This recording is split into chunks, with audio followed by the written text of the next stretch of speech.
10억짜리 서울집 팔고 귀촌한 우리 부부 1년 만에 모든 걸 잃었습니다. 이 한탄이 남대문 시장에서 40년간 잔뼈가 굵은 저 박용욱의 입에서 나오게 될 줄은 꿈에도 몰랐습니다. 사람 눈빛만 봐도 그 안에 거짓이 있는지 없는지, 그날 매상이 오를지 내릴지를 귀신같이 알아맞힌다던 제가 평생을 가족처럼 믿어온 친구의 혓바닥과 금쪽 같은 내 새끼의 검은 속내에 놀아나 제 인생의 마지막을 이런 시궁창에 처박게 될 줄이야. 아름다운 전원 생활의 꿈은 끔찍하고 질긴 악몽이 되어 매일 밤 제 숨통을 조여오고 있었습니다. 혹시 제 어리석고 뼈아픈 후회의 이야기에 잠시 귀 기울여 주실 분이 계시다면 채널의 구독 버튼을 눌러주세요. 여러분의 작은 관심이 저처럼 자식과 친구의 말만 믿고 인생의 마지막에 돌이킬 수 없는 실수를 저지른 늙은 어머니의 회한에 큰 위로가 됩니다. 제 이름은 박용옥, 올해 69입니다. 저는 19살 아무것도 모르던 처녀 시절부터 남대문 아동복근목 좌판에 앉아 59에 은퇴하기까지 40년의 세월을 오롯이 그곳에 바쳤습니다. 남편과 함께 억척같이 벌어 아들, 딸 하나를 번듯하게 키워냈고 마침내 저희 이름으로 된 잠실의 30평짜리 아파트와 시장 목 좋은 곳에 작은 상가도 하나 마련했습니다. 비록 제 몸은 파스와 양냄새가 떠날 날이 없었고 손톱 밑에는 늘 옷감 먼지가 끼어 있었지만 저는 제 삶이 누구보다 자랑스러웠습니다. 남편은 성실했지만 마음이 약해 장사 수완보다는 사람 좋은 웃음이 먼저인 사람이었고 실질적인 가장은 언제나 칼같이 돈 계산을 하고 악착같이 흥정을 하던 저였습니다. 2년 전 그렇게 사람 좋던 남편이 단골거래처 사장님의 부고를 듣고 상갓집에 다녀온 그날 밤 덜컥 심근경색으로 쓰러지기 전까지는요. 다행히 하늘이 도와 목숨은 건졌지만 퇴원하던 날 의사는 제게 사형 선고나 다름없는 말을 했습니다. 남편분의 심장이 많이 약해져 있습니다. 지금처럼 스트레스가 많고 공기 나쁜 도시에서 계속 지내시는 건 시한폭탄을 안고 사는 것과 같습니다. 모든 걸 정리하고 공기 좋은 곳으로 내려가시지 않으면 정말 3년을 넘기기 힘드실 수도 있습니다. 그 말 한마디에 제가 40년간 단단하게 쌓아 올린 인생이 모래성처럼 허무하게 흔들리기 시작했습니다. 의사의 충격적인 말을 들은 아들 지훈이는 그날 밤 병실에 남아 제 손을 잡고 밤새 울었습니다. 엄마, 다 제 탓이에요. 제가 더 일찍 자리 잡고 엄마 아빠 편하게 모셨어야 했는데 제가 너무 불효자식이에요. 평생 철없이 제 속만 썩이던 아들이 처음으로 보여주는 진심 어린 눈물에 저는 가슴이 미어졌습니다. 엄마, 아버지 건강이 최우선이잖아요. 이참에 가게랑 집 다 정리하세요. 제가 책임지고 공기 좋고 병원 가까운 최고의 시골집을 알아볼게요. 제가 약속할게요. 주말마다, 아니 일주일에 2-3번씩이라도 꼭 내려가서 엄마 아빠 돌봐드릴게요. 저는 아들의 효심이 기특하면서도 40년 삶의 터전인 남대문과 이제 막 재건축 이야기가 솔솔 피어오르는 잠실 아파트를 떠난다는 것이 제 심장을 도려내는 것만 같아 쉽사리 결정을 내리지 못했습니다. 지훈아, 아빠도 약 잘 먹고 내가 옆에서 잘 챙기면 괜찮을 거야. 조금만 더 생각해보자. 그런 제 마음을 돌려세운 것은 시장 좌판 시절부터 40년간 함께 울고 웃었던 둘도 없는 친구 영숙이었습니다. 동네에서 작은 부동산을 운영하던 영숙이는 제 소식을 듣고는 마치 자기 일처럼 펄쩍 뛰며 한 걸음에 달려왔습니다. 영숙아, 너 정신 나갔어? 서방님이 저 지경인데 아직도 그깟 돈, 아파트 욕심을 부리는 거야? 그러다 사람 잡겠다. 내가 너랑 네 서방님 생각해서 하늘이 내려준 것 같은 기가 막힌 곳을 하나 알아봐 놨어. 충청도인데 산 좋고 물 좋고 서울대 병원에서도 딱 1시간이면 가는 거리야. 무엇보다 거기 아주 특별한 이웃이 살고 있단다. 영숙이는 제 귀에 대고 마치 비밀 작전을 이야기하듯 목소리를 낮춰 속삭였습니다. 목숨 걸고 그 험한 땅을 넘어온 탈북민 가족인데 원래 북에서 의사 부부였대. 남한에 와서 정부 정착 지원금으로 작은 펜션을 운영하는데 어찌나 인품이 헐렁하고 성실한지 온 동네에 칭찬이 자자해. 너희 부부가 내려가면 병원 걱정은 눈꼽만큼도 안 해도 될 거야. 그 양반들이 가족처럼 다 돌봐줄 테니까. 이 집 지금 계약 안 하면 내일 모레 바로 다른 사람이 채간다. 나만 믿어. 아들의 눈물과 친구의 간곡한 설득 앞에서 제 마지막 이성의 끈은 그렇게 허무하게 끊어지고 말았습니다. 며칠 뒤 저는 마지못해 남편과 아들 그리고 영숙이와 함께 그 문제의 시골 마을을 찾아갔습니다. 영숙이의 말대로 그곳은 속리산 자락에 자리 잡은 한 폭의 산수화처럼 아름다운 곳이었습니다. 그리고 그곳에서 저희는 운명처럼 그 의사 부부를 만났습니다. 50대 초반으로 보이는 지적이고 온화한 인상의 부부였습니다. 그들은 저희를 보자마자 마치 오랫동안 기다려온 귀한 손님이라도 되는 듯 하던 일을 멈추고 맨발로 뛰어나와 저희를 맞이했습니다. 아이고, 박용옥 선생님, 강용숙 사장님께 말씀은 많이 들었습니다. 이런 누추한 한 꼴까지 정말 귀한 걸음을 해주셨습니다. 그들의 세련된 서울 말씨와 몸에 밴 듯한 교양 있는 태도에 저는 첫눈에 깊은 신뢰감을 느꼈습니다. 그들은 자신들이 운영하는 민들레 쉼터라는 예쁜 이름의 펜션으로 저희를 안내했습니다. 펜션은 작았지만 구석구석 정갈하고 따뜻한 손길이 느껴지는 마치 유럽의 작은 산장 같은 곳이었습니다. 저희가 비록 저 위쪽 북쪽에서는 사람의 몸을 고치는 의사였지만 이곳 자유대한민국에서는 사람의 마음을 치유하는 일을 하고 싶었습니다. 찾아오시는 손님들께 편안한 휴식을 드리고 그분들의 얼굴에 웃음꽃이 피는 것이 저희 부부의 가장 큰 기쁨입니다. 남편 되는 사람의 말 한마디 한마디에는 깊은 철학과 고결한 인품이 묻어났습니다. 그의 아내는 직접 담근 향긋한 오미자 차를 내오며 다정하게 남편의 건강을 물었습니다. 선생님, 안색이 좋지 않으십니다. 제가 북에서 내려올 때 목숨처럼 챙겨온 비방약초가 있는데 이 약초를 꾸준히 다려 드시면 심장 혈관을 깨끗하게 하는데 특효입니다. 제가 매일 다려다 드리겠습니다. 그들의 진심 어린 환대와 의사였다는 사람의 전문적인 조언에 평생 의심만 던 남편마저도 완전히 마음을 빼앗긴 듯 보였습니다. 여보, 정말 하늘이 우리를 도우셨나 보구려. 이런 선량하고 훌륭한 분들이 이웃이라면 내 병도 금방 씻은 듯이 나을 것 같소. 저는 그날 그들의 완벽한 연구개소가 제 인생 최악의 결정을 내리고 말았습니다. 서울로 돌아온 후 제 마음은 이미 그 시골 마을에 가 있었습니다. 하지만 막상 40년간 제 청춘과 땀이 서린 가게와 이제 곧 황금알을 낳을 거위가 될지도 모르는 잠실 아파트를 처분하려니 발걸음이 차마 떨어지지 않았습니다. 그런 저를 아들 지훈이가 거의 매일같이 찾아와 들들 볶기 시작했습니다. 엄마, 도대체 뭘 그렇게 고민하세요? 돈이 중요해요? 아버지 목숨이 중요해요? 의사 선생님이 3년밖에 못 사실 수도 있다고 했잖아요.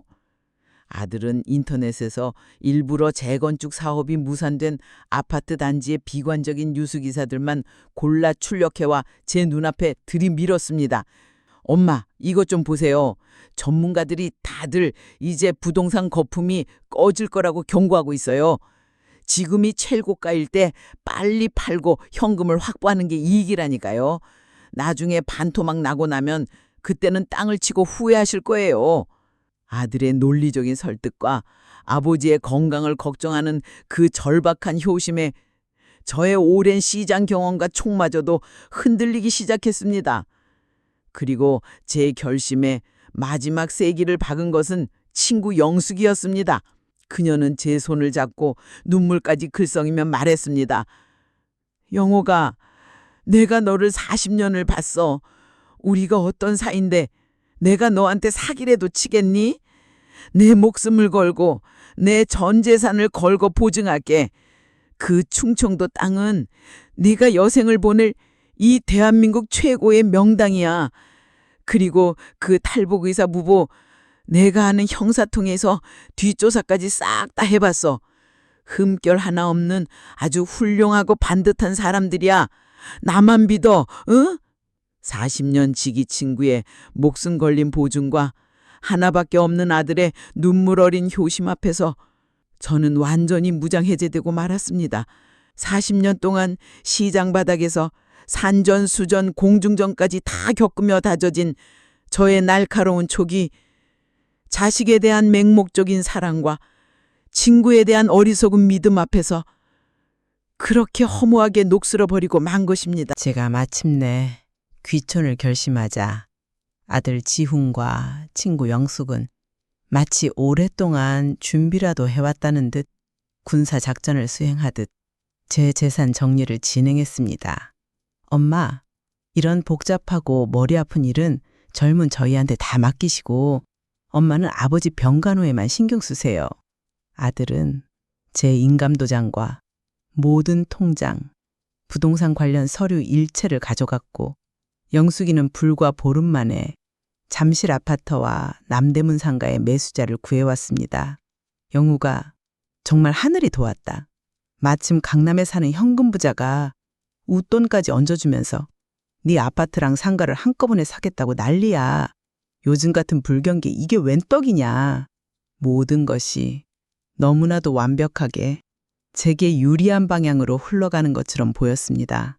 아파트와 상가를 판 돈, 도합 25억 원은 세금 문제를 해결하고 자금 흐름을 투명하게 관리해야 한다는 아들의 주장에 따라 고스란히 아들 지훈의 사업자 통장으로 들어갔습니다. 아들은 시골집을 사는 데 필요한 5억 원을 제외한 나머지 20억 원은 자신이 운영하는 작은 IT 회사에 투자하여 몇 배로 불려주겠다고 약속했습니다. 엄마, 제 회사가 지금 인공지능 기반의 새로운 어플을 개발하고 있는데 이게 대박이 나면 우리 몇 년 안에 다시 잠실로 타워플리스 같은 더 큰 집으로 이사 갈 수 있어요. 이건 그냥 쓰는 돈이 아니라 우리 가족의 더 큰 미래를 위한 투자예요. 저는 평생 시장에서 옷장사만 한 제가 아들 덕분에 4차 산업혁명의 최전선에 투자하는 신여성이 된 것 같은 착각에 빠져 흐뭇한 마음을 감추지 못했습니다. 이사 당일 영숙이는 부동산 중개 수수료와 컨설팅 비용 명목으로 1억 원을 요구했습니다. 터무니없는 금액이었지만 저는 남편의 목숨을 구해준 친구에게 그 정도는 당연히 지불해야 한다고 생각했습니다. 그 모든 것이 제 아들과 제 친구가 저를 속이기 위해 정교하게 짜놓은 커다란 사기극의 일부였다는 것을 당시에 저는 상상조차 하지 못했던 것입니다. 충청도의 시골 마을에서의 생활은 처음 몇 달간은 정말 천국과도 같았습니다. 남편은 매일 아침 지저귀는 새소리를 들으며 텃밭을 가꾸었고 창백했던 혈색이 눈에 띄게 좋아졌습니다. 이웃에 사는 탈북의사 부부는 거의 매일 저희 집을 찾아와 남편의 혈압을 재주고 건강 상담을 해주었습니다. 선생님, 심폐기능이 몰라보게 좋아지셨습니다. 제가 직접 산에서 캐온 이 약초를 꾸준히 다려드시면 서울의 큰 병원 가실 필요가 없을 겁니다. 그들의 살뜰하고 전문적인 보살핌에 저는 눈물겹도록 고마웠습니다. 아들 지훈이도 처음 한두 달은 약속대로 주말마다 손주들을 데리고 내려왔습니다. 엄마, 아버지, 정말 보기 좋으세요. 진작 내려오실 걸 그랬어요. 저는 마당에서 흙장난하며 까르르 웃는 손주들을 보며 이 선택이 제 인생 최고의 선택이었다고 흐뭇한 미소를 지었습니다.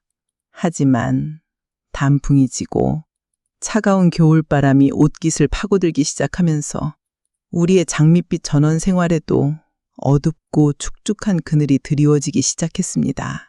가장 먼저 혹독한 현실적인 문제들이 닥쳐왔습니다. 난방비가 그야말로 폭탄 수준이었습니다. 도시가스가 들어오지 않는 시골집은 비싼 등유 보일러를 뗄 수밖에 없었는데 한 달 난방비가 서울 아파트 시절에 5배가 넘게 나왔습니다. 눈이라도 한 번 내리면 길은 완전히 고립되었고 가장 가까운 읍내병원 응급실을 가려 해도 차로 1시간을 꼬박 달려야 했습니다. 남편은 날이 추워지자 다시금 가슴 통증을 호소하는 날이 잦아졌고 저는 밤마다 혹시나 하는 불안감에 잠을 설치기 일쑤였습니다. 아들의 방문도 회사가 너무 바빠서 프로젝트 마감일이라서 라는 핑계와 함께 점점 뜸해지기 시작했습니다. 설상가상으로 그렇게나 친절하고 인품이 훌륭해 보였던 탈북 의사 부부의 태도도 180도 달라지기 시작했습니다. 처음에는 매일같이 찾아와 남편의 건강을 살피던 그들의 발길이 일주일에 한 번, 한 달에 한 번으로 줄어들더니 나중에는 제가 찾아가도 몸이 좋지 않다는 핑계로 문조차 열어주지 않는 날이 많아졌습니다. 제가 걱정이 되어 그들의 펜션을 찾아가면 그들은 어딘가 피곤하고 짜증이 가득 탄 얼굴로 저를 맞았습니다. 아, 선생님, 오셨습니까? 저희가 요즘 펜션 성수기라 정말 눈코 뜰 새 없이 바쁩니다. 한 번은 남편이 밤새 가슴 통증으로 끙끙 앓아 제가 새벽에 약초라도 좀 얻을 수 있을까 하여 그들의 집을 찾아가 도움을 청한 적이 있었습니다. 하지만 그들은 불도 켜지 않은 채 문도 열어주지 않고 인터폰 너머로 지금은 밤이 너무 늦었습니다. 저희도 잠을 자야지요. 내일 아침에 다시 오시지요. 라는 얼음장처럼 차가운 말만 남기고 저를 돌려보냈습니다. 저는 그들의 비정하고 차가운 태도에 큰 충격을 받고 어두운 시골길에 주저앉아 서러운 눈물을 흘려야 했습니다. 저는 불안한 마음에 친구 영숙에게 수십 통의 전화를 걸었습니다. 하지만 그녀는 제 전화를 받지 않았습니다. 고객님의 전화기가 꺼져 있어 음성사사함으로 연결됩니다. 라는 차가운 기계음만이 제 절망감을 더욱 깊게 만들 뿐이었습니다. 아들 지훈이에게 영숙이하고 도무지 연락이 되지 않는다. 아무래도 무슨 일이 있는 것 같다고 하소연했지만 아들은 엄마 뭘 그렇게 사람을 못 믿으세요. 그냥 바쁘셔서 그렇겠죠. 자꾸 사람 의심하는 버릇 좀 고치세요. 라며 오히려 저를 정신 이상자 취급했습니다. 무언가 아주 단단히 잘못되어 가고 있다는 불길한 예감이 제 온몸을 뱀처럼 휘감았습니다. 하지만 사방이 산으로 둘러싸인 이 외딴 곳에서 늙고 병든 남편과 단둘이 남겨진 제가 할 수 있는 일은 아무것도 없었습니다. 그러던 어느 추운 주말 예고도 없이 딸 민지가 저희를 찾아왔습니다. 엄마, 아빠, 잘 지내셨어요? 전화를 드려도 잘 안 받으시고 걱정돼서 그냥 와봤어요. 딸은 불과 몇 달 사이에 헬쑥해진 저희 부부의 얼굴과 온기 하나 없이 썰렁한 집안 분위기에 금세 표정이 어두워졌습니다. 엄마, 근데 여기 너무 외지고 추운 거 아니에요? 가장 가까운 큰 병원은 어디예요? 제가 차로 1시간은 좋게 가야 한다고 말하자 딸의 얼굴에는 걱정이 가득했습니다. 그날 밤 딸은 제 방으로 건너와 조심스럽게 입을 열었습니다. 엄마, 혹시 오빠한테 무슨 일 있어? 지난주에 내가 오빠한테 용돈이라도 좀 줄까 해서 회사를 찾아갔는데 분위기가 너무 이상하더라. 직원들 얼굴에는 그늘이 가득하고 오빠 책상에는 법원에서 온 것 같은 빚독 촉장이 산더미처럼 쌓여 있었어. 저는 가슴이 철렁 내려앉았습니다. 아들의 IT 회사가 어렵다는 것은 어렴풋이 짐작했는데 피톡촉장이라니. 저는 애써 태어난 척 아무것도 모르는 척 했습니다. 아니다. 사업하다 보면 그럴 수도 있는 거지. 네 오빠가 어떤 녀석인데 금방 다 해결할 거야. 하지만 딸은 제 말을 믿지 않는 눈치였습니다. 엄마, 그리고 영숙이 아줌마 말이야. 아줌마 아들하고 내 친구랑 잠깐 만났었는데 아줌마 요즘 부동산 일은 거의 안 하고 무슨 고수익 보장 같은 이상한 투자 설명회 같은 거 쫓아다니면서 사람들 돈을 끌어모으고 다닌다고 동네에 소문이 아주 안 좋던데? 엄마, 정말 아무 일 없는 거 맞아? 딸이 조심스럽게 전해준 소식들은 제 마음속 불안의 불씨에 기름을 들이붓는 격이었습니다. 하지만 저는 애써 그 불안을 외면했습니다. 제 선택이, 제 아들과 친구에 대한 제 믿음이 틀렸다는 것을 차마 제 입으로 인정하고 싶지 않았기 때문입니다. 딸이 무거운 마음으로 돌아간 후 며칠 뒤였습니다. 남대문 시장에서 저와 가장 친하게 지냈던 그릇가게 경자 언니에게서 흥분된 목소리로 전화 한 통이 걸려왔습니다. 용우가, 너 지금 어디야? 너네 잠실 아파트 이번에 정부 주도 특별 재건축 촉진지구로 지정돼서 보상금이 원래 우리가 예상했던 것보다 자그마치 2배는 더 나오게 됐다는 소식 들었어? 지금 부동산에서 조합원들한테 웃돈만 10억씩 준다고 난리가 났어. 너 정말 팔자 한번 제대로 고쳤다. 저는 수화기를 든 채 그 자리에 나무처럼 굳어버리고 말았습니다. 아들이 제게 보여주었던 부동산 폭락 경고 기사들, 지금이 최고가일 때 팔아야 한다던 그 절박한 외침, 그 모든 것이 저를 속이기 위한 새빨간 거짓말이었다는 것을 깨닫는 순간이었습니다. 아들은 이 재건축 정법을 이미 사전에 알고 저를 기만하여 평생의 재산을 헐값에 팔아 치우게 만들었던 것입니다. 저는 떨리는 손으로 아들에게 전화를 걸었습니다. 지훈아, 너 혹시 알고 있었니? 우리 살던 잠실 아파트 재건축 보상금 그렇게 크게 오른 거. 전화기 너머로 아들의 당황한 침묵이 흘렀습니다. 그 짧은 몇 초가 제게는 몇 시간처럼 길게 느껴졌습니다. 엄마, 그게 저도 정말 몰랐어요. 신문 보고 방금 알았어요. 정말 배가 아프네요. 우리가 조금만 더 참고 기다렸으면 좋았을 텐데. 아들의 너무나도 뻔뻔하고 능숙한 거짓말에 저는 온몸에 소름이 돋았습니다.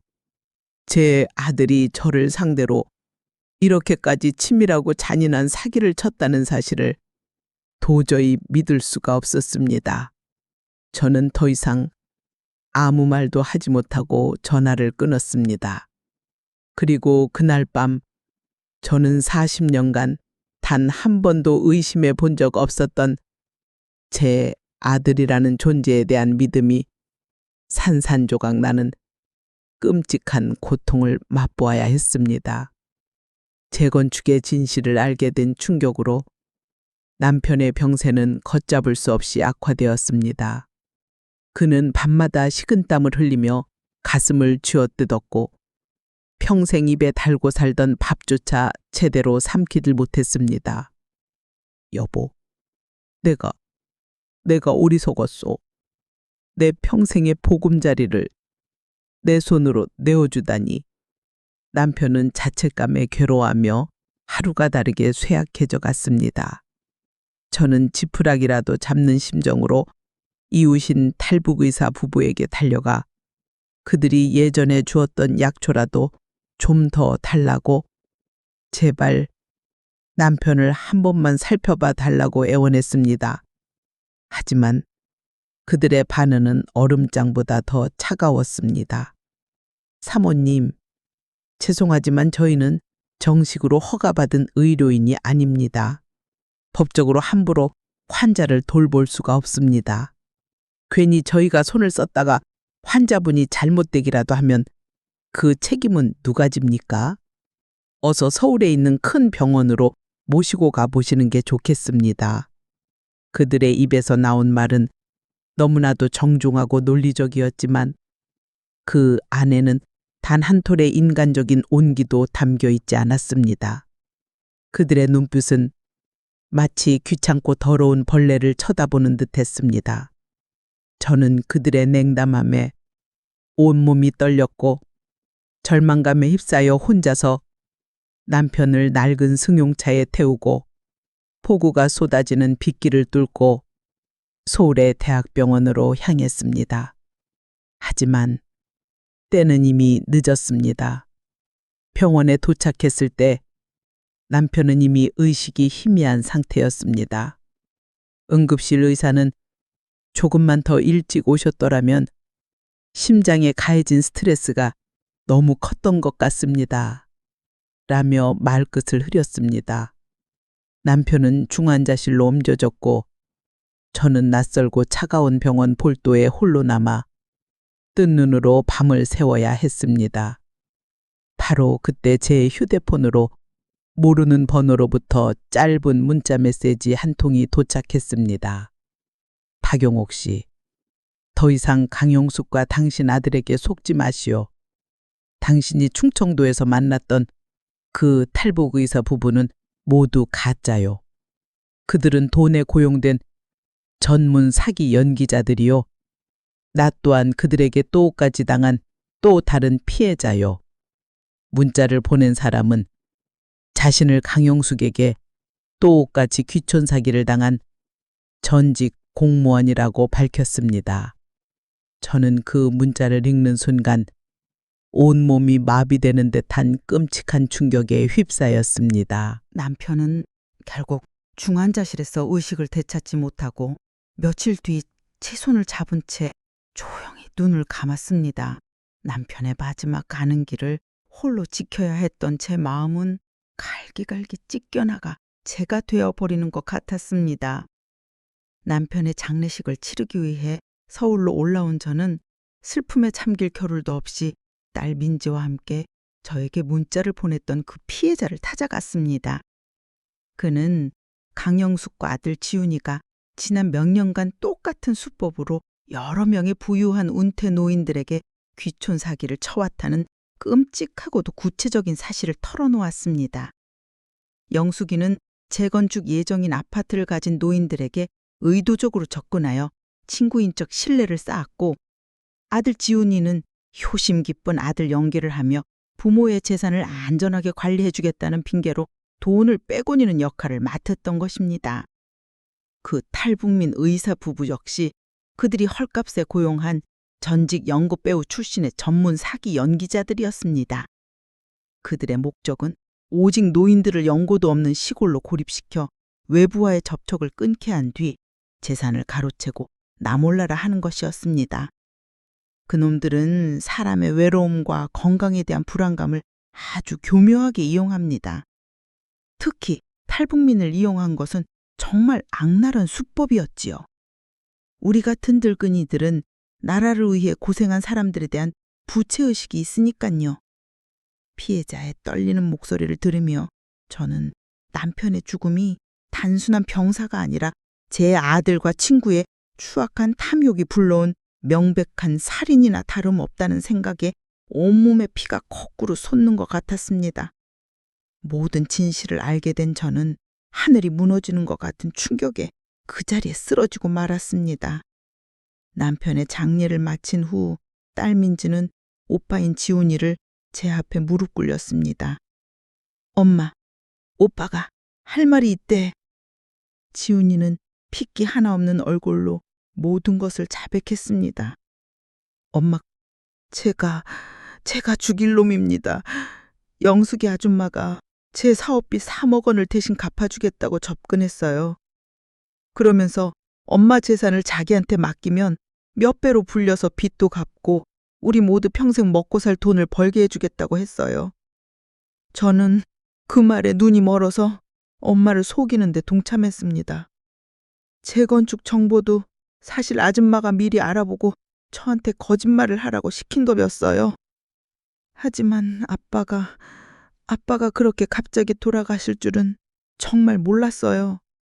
엄마, 제가 정말 잘못했어요. 한 번만 용서해 주세요. 아들의 픽업하고 이기적인 변명을 듣고 있자니 제 속에서는 천불이 치밀어 올랐습니다. 그때 옆에서 모든 것을 듣고 있던 딸 민지가 참지 못하고 오빠의 뺨을 후려쳤습니다. 이 짐승만도 못한 인간아. 니깟 빚 3억 때문에 아빠를 돌아가시게 만들어? 네가 엄마랑 아빠를 그 사지로 몰아놓은 거야. 너는 더 이상 내 오빠도 아니고 인간도 아니야. 내가 당장 너희들 전모 경찰에 신고해서 콩밥을 먹여버릴 거야. 딸의 절규에 저는 오히려 정신이 벌쩍 들었습니다. 그래, 이대로 무너질 수는 없다. 저 악마 같은 것들을 내 손으로 직접 심판해야 한다. 남편의 억울한 죽음을 이대로 묻을 수는 없다. 저는 딸의 손을 잡고 굳은 목소리로 말했습니다.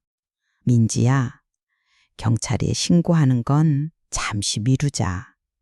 그 전에 우리가 먼저 해야 할 일이 있다.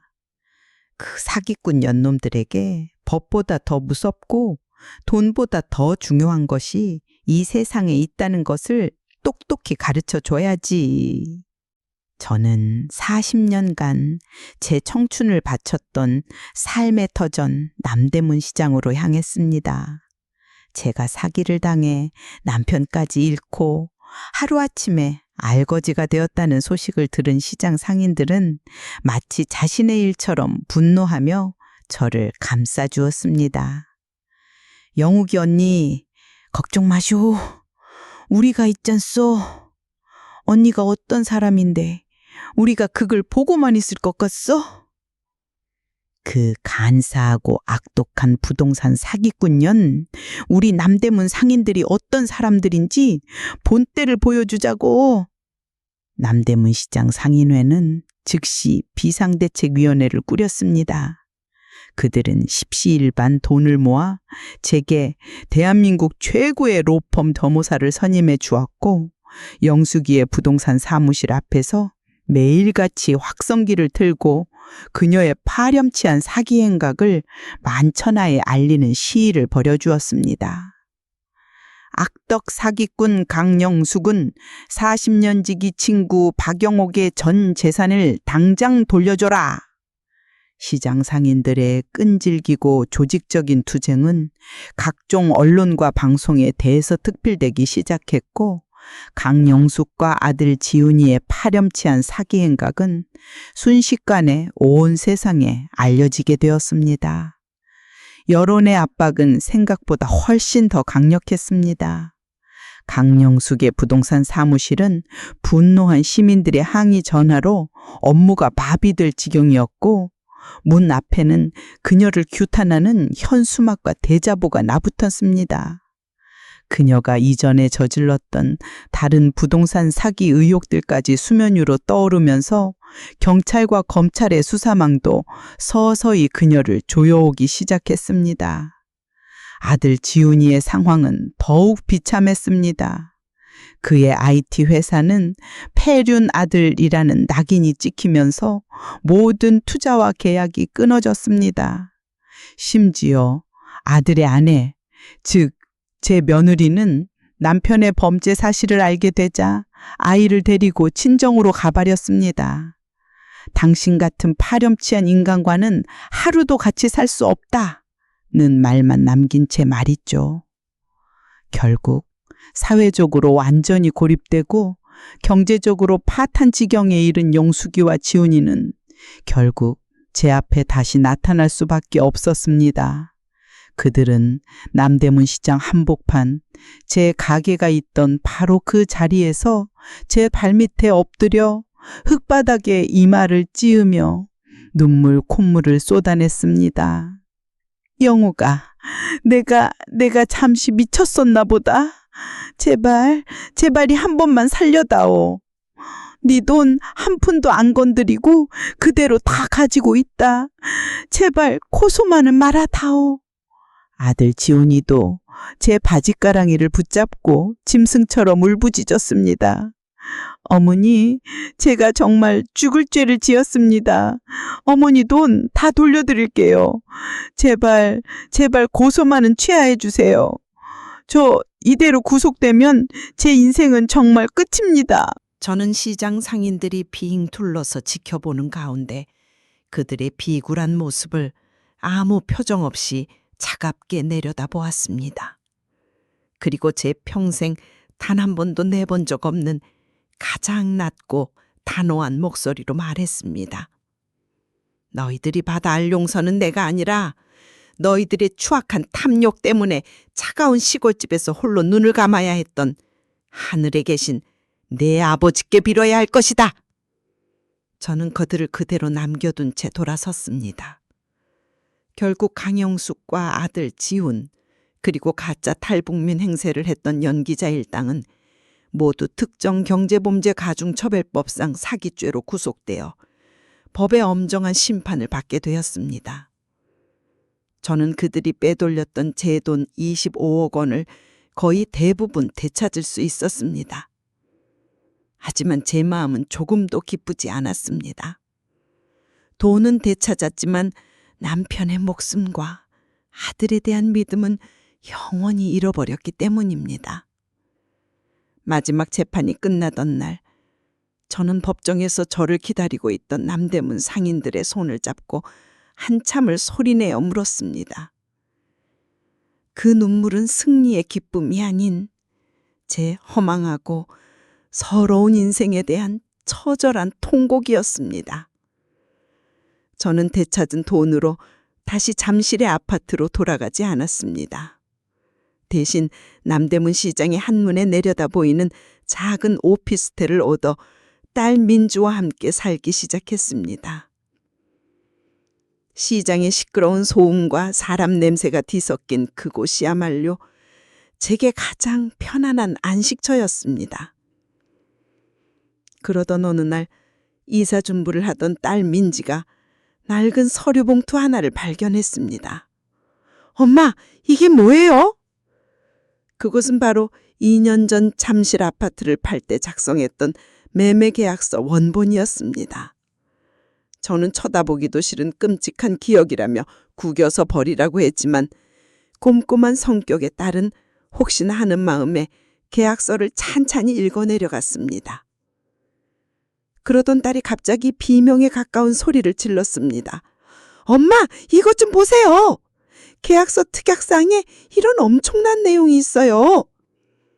딸이 가리킨 곳에는 당시 영숙이가 어차피 재건축되려면 10년은 더 걸리니 그냥 형식적으로 넣는 문구일 뿐이라며 저를 안심시키고 무심코 넣었던 아주 작은 글씨의 조항이 적혀 있었습니다. 본 아파트의 재건축 사업이 10년 이내에 시행될 경우 사업으로 인해 발생하는 추가 개발 이익금의 20%는 양도인 박영옥에게 귀속된다. 저와 딸은 서로를 마주보며 숨을 죽였습니다. 당시만 해도 잠실 아파트의 재건축은 최소 10년은 더 걸릴 것이라는 게 중론이었습니다. 영숙이도 아들 지훈이도 그래서 이 조항을 대수롭지 않게 여겼던 것이겠죠. 저와 딸은 곧바로 저희를 도와주었던 변호사를 다시 찾아갔습니다. 변호사는 계약서를 검토한 후 흥분을 감추지 못했습니다. 어머니, 이건 하늘이 주신 기회입니다. 이 특약 조항은 법적으로 완벽하게 유효합니다. 지금 재건축으로 인한 예상 추가 이익금이 가구당 50억 원에 달한다고 합니다. 그 20%면 무려 10억 원입니다. 사기꾼들이 자기 꾀에 자기가 넘어간 셈입니다. 하지만 아파트를 매수한 대형 건설 회사는 당연히 순순히 돈을 내어줄 리가 없었습니다. 그들은 국내 최고의 로펌을 선임하여 해당 조항이 업계 관행에 어긋나는 불공정 계약이라며 모효 소송을 제기해왔습니다. 또다시 길고 지루한 법정 싸움이 시작되었습니다. 하지만 이번에 저는 더 더 이상 두렵거나 외롭지 않았습니다. 제 곁에는 든든한 딸과 물심양면으로 저를 지원해주는 남대문 상인들이 있었습니다. 그들은 이번에도 마치 자신의 일처럼 발벗고 나서 건설회사의 부당함을 규탄하는 시위를 벌이는 등 저를 도와주었습니다. 1년여의 치열한 법정 공방 끝에 대법원은 마침내 저의 손을 들어주었습니다. 계약서의 특약 조항이 완벽하게 유효하다는 최종 판결이 내려진 것입니다. 판결이 내려지던 날 저는 법정에서 딸을 부둥켜 안고 기쁨의 눈물을 흘렸습니다. 그것은 단순히 돈을 되찾았다는 기쁨이 아니었습니다. 그것은 정직과 신의를 저버린 모든 이들에 대한 정의의 승리이자 제 인생의 마지막 명예를 제 손으로 되찾았다는 벅찬 감격의 눈물이었습니다. 저는 되찾은 모든 돈을 저를 위해 쓰지 않았습니다. 그 돈의 절반을 털어 남대문 시장 상인 자녀들을 위한 장학재단을 만들었습니다. 저처럼 돈이 없어 배우지 못하는 서름을 그 아이들만큼은 겪게 하고 싶지 않았기 때문입니다. 나머지 돈으로는 시장 한복판에 상인들을 위한 작은 쉼터를 마련했습니다. 교도소에 있는 아들에게서는 몇 번의 옥중 편지가 왔습니다. 하지만 저는 그 편지를 단 한 번도 뜯어보지 않았습니다. 그 아이는 더 이상 제 아들이 아니었습니다. 그저 제 인생에서 완전히 지워버린 존재일 뿐이었습니다. 제 곁에는 이제 핏줄보다 더 저를 아껴주는 딸 민지와 언제나 제 편이 되어주는 남대문 식구들이 있었습니다. 오늘 남대문 시장의 하루가 저물어 갑니다. 저는 딸과 손주 그리고 저를 찾아온 시장 동료들과 함께 쉼터 옥상에서 직접 기른 상추에 삼겹살을 구워 먹습니다. 하늘에는 붉은 저녁 노을이 아름답게 물들고 시장의 소음은 정겨운 배경음악처럼 들려옵니다. 저는 이 모든 풍경을 바라보며 조용히 미소 짓습니다. 제 인생의 황혼역에서 비로소 진정한 행복이 무엇인지를 깨닫습니다. 그것은 거창한 성공이나 막대한 재산이 아니라 바로 내 곁을 지켜주는 소중한 사람들과 함께 나누는 이 소박한 밥상 한 끼에 있다는 것을요. 저는 비록 모든 것을 잃었었지만 결국 그보다 더 소중한 모든 것을 얻었습니다. 그리고 그것만으로도 제 남은 인생은 충분히 살아갈 가치가 있습니다.